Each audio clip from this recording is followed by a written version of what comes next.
I Bible e kar malo bang' chwe wan dano i achaki onokero laco cidong ma oneno ni pore ni laco mito bet ki ng'at mo ma konyo kore cidong dako dong chwe oweko twero i cik mano a ki Bible twero me gang ti wi laco mon ki wai full responsibility ti wi laco dako bene ti ki twero ero twero ma dako ti kede ni tye mano pe loyo mek pa laco en tye calo lakony ko laco ma cware ni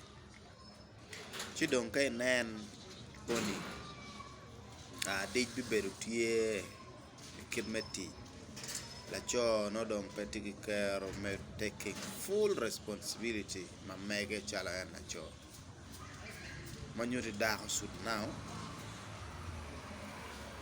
take over me konyo laco meanwhile no laco ti ki plan matek calo laco neno ci dong kony ma dako bi konyo ki chware konyo pien responsibility ne en no ki kero ni en bi bedo la kony ci ka kenyo en e weko dong bedo mit kin laco ki dako pien ni no gin weng kiti ka neno ni gang gi obedo matek eto dong koni kace in dako itimo gin eo ni ci dong lewi bi cie i kom chwari ni ya in e do i dugu won gang eo ni me nama cel no in pe dong ibedo dako ma ng'eyo kit ma chwech ochake kede waro no dong peke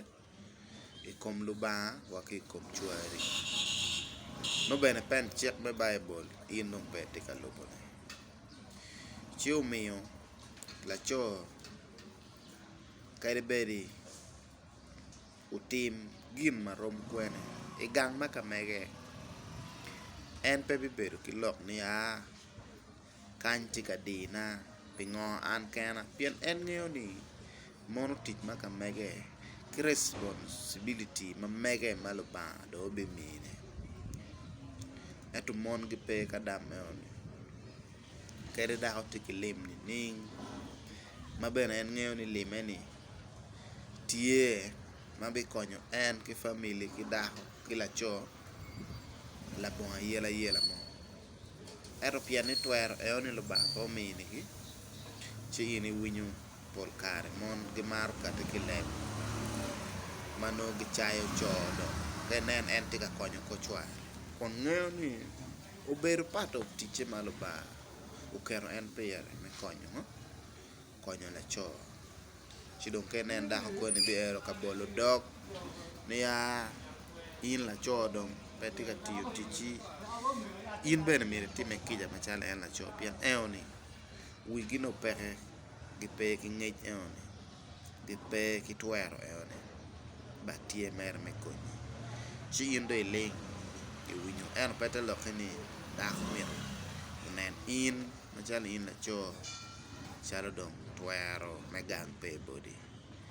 ki wayo ni eo ni obedo kony ma in ti ka konyo ki chwere but authority ne miro bedo wi laco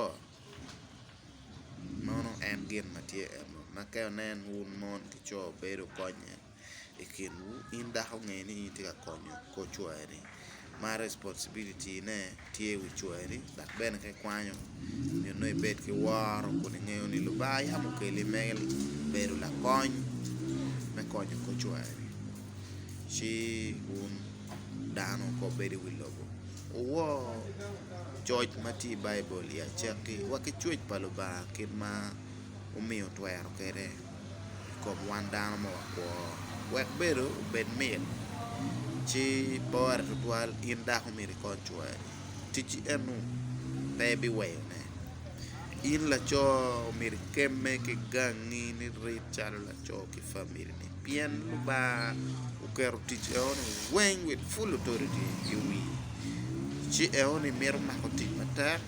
waro ki gene ki luba woku ka obi winjo man dak ka obi kati tich eno la chwe yebi bedo yo luwinya utim bear subscribing di ka Kenya Boy.